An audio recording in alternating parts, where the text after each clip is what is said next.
Assalamualaikum warahmatullahi wabarakatuh. Perkenalkan, nama saya Marcella Putri Nabila. NPM saya 1001901200017. Di sini saya akan mempresentasikan tugas Pancasila, yaitu 6 video. Video pertama yang berjudul Urgensi Pendidikan Pancasila bagian 1. Mengapa pendidikan Pancasila sangat penting? Apa urgensinya?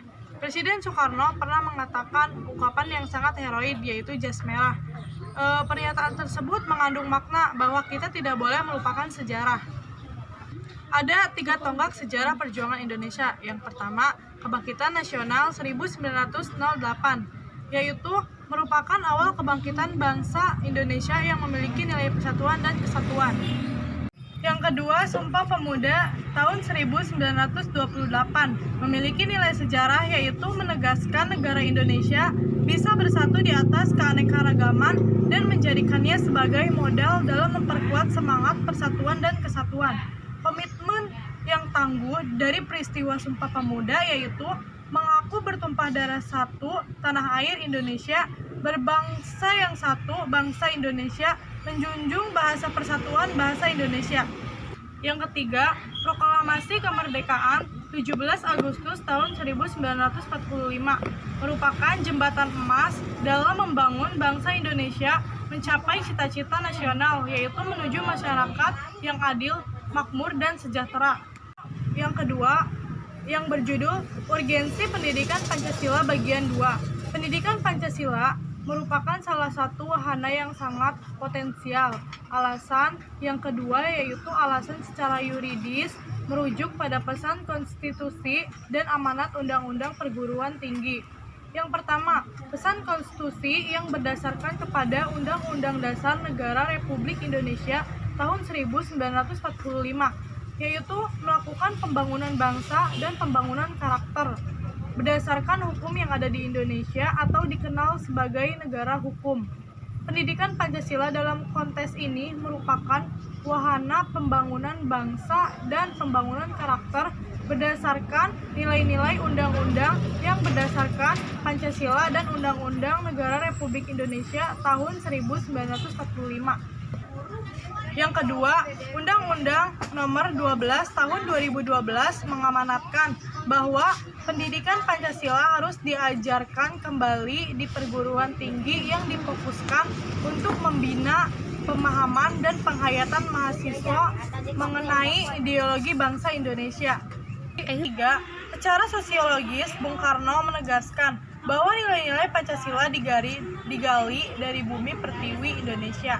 Pernyataan tersebut mengandung makna bahwa nilai-nilai Pancasila sudah ada dan berkembang di dalam kehidupan masyarakat Indonesia sejak zaman sebelum kemerdekaan. Artinya bahwa nilai-nilai Pancasila sudah menjadi kebiasaan dan perilaku yang dilakukan masyarakat di bumi pertiwi ini. Namun, di era milenial ini, generasi muda sudah meninggalkan nilai-nilai itu. Maka jelas bahwa pendidikan Pancasila merupakan wadah untuk membumikan kembali nilai-nilai Pancasila selama tatanan kehidupan bangsa. Video yang ketiga yang berjudul Tinjauan Historis Pancasila bagian 1. Inti dari video tersebut, Pancasila yang telah dirumuskan oleh para pendiri bangsa sebagai dasar filsafat negara melalui penggalian, penyerapan, kontekstualisasi harus dijaga dan dirawat. Sejak 1924, Perhimpunan Indonesia di Belanda merumuskan konsepsi ideologi politik 4 prinsip. Yang pertama, persatuan nasional, merupakan tema utama Indis Party. Yang kedua, non-koperasi, merupakan tema utama plat politik kaum komunis. Yang ketiga, kemandirian, merupakan tema utama syariat Islam. Yang keempat, solidaritas, merupakan tema utama simpul yang menyatukan 3 utama tersebut. Adapun tokoh-tokoh mahasiswa dalam negeri, pada tahun 1926, Soekarno sebagai tokoh pergerakan pemuda di Bandung, penulis esai dalam majalah Indonesia Muda dengan judul Nasionalisme, Islamisme, dan Marxisme. Pada tahun 1932, Soekarno mengkonstruksi sintesis dari tiga unsur ideologi tersebut dalam istilah sosionasionalisme dan sosiodemokrasi. Baru setelah Soekarno dibuang ke ND oleh Belanda karena ia memperoleh waktu yang lebih banyak untuk mendalami pemikiran-pemikiran keagamaan, maka lahirlah istilah sosio-religius. Pada detik ini, kandungan Pancasila telah menemukan bentuk awalnya, yang dapat dipandang sebagai monumen hasil pencarian sintesis gagasan antar ideologi itu adalah Sumpah Pemuda 28 Oktober 1928. Kenapa Sumpah Pemuda? Karena visi Sumpah Pemuda adalah mempertautkan segala keragaman gagasan itu dalam satu kesatuan tanah air dan bangsa, serta dengan menjunjung bahasa persatuan Indonesia.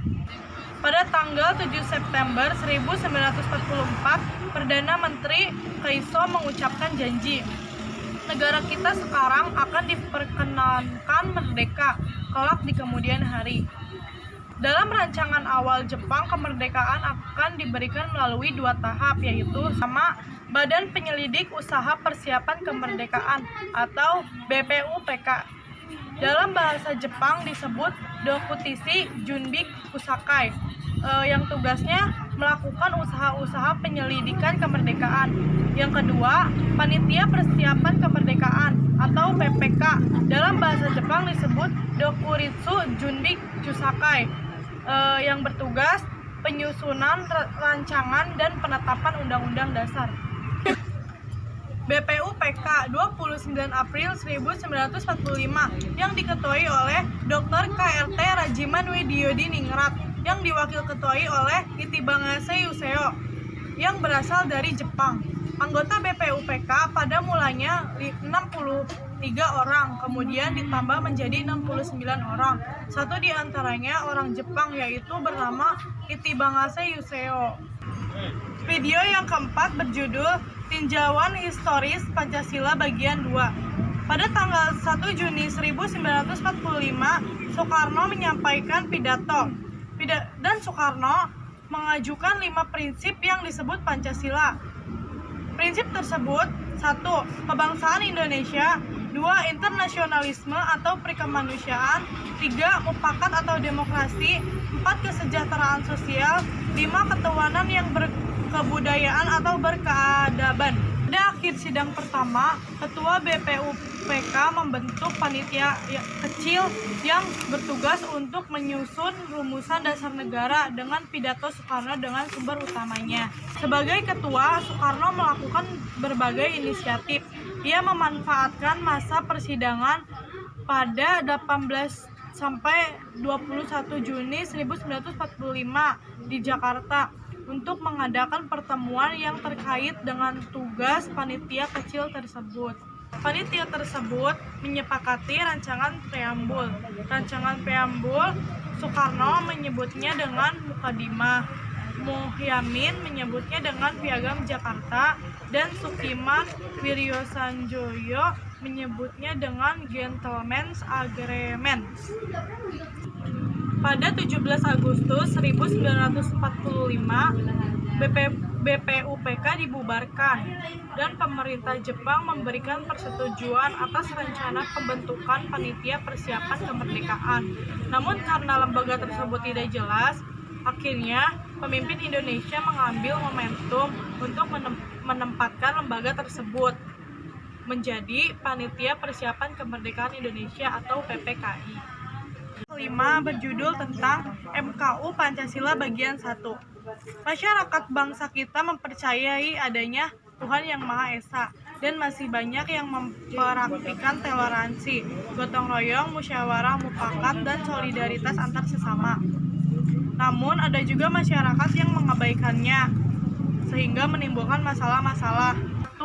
Masalah kesadaran pajak, 2. Masalah korupsi, 3. Masalah lingkungan, 4. Disintegrasi bangsa, 5. Dekadensi moral, 4. Masalah narkoba, 5. Masalah penegakan hukum, dan 6. Masalah terorisme.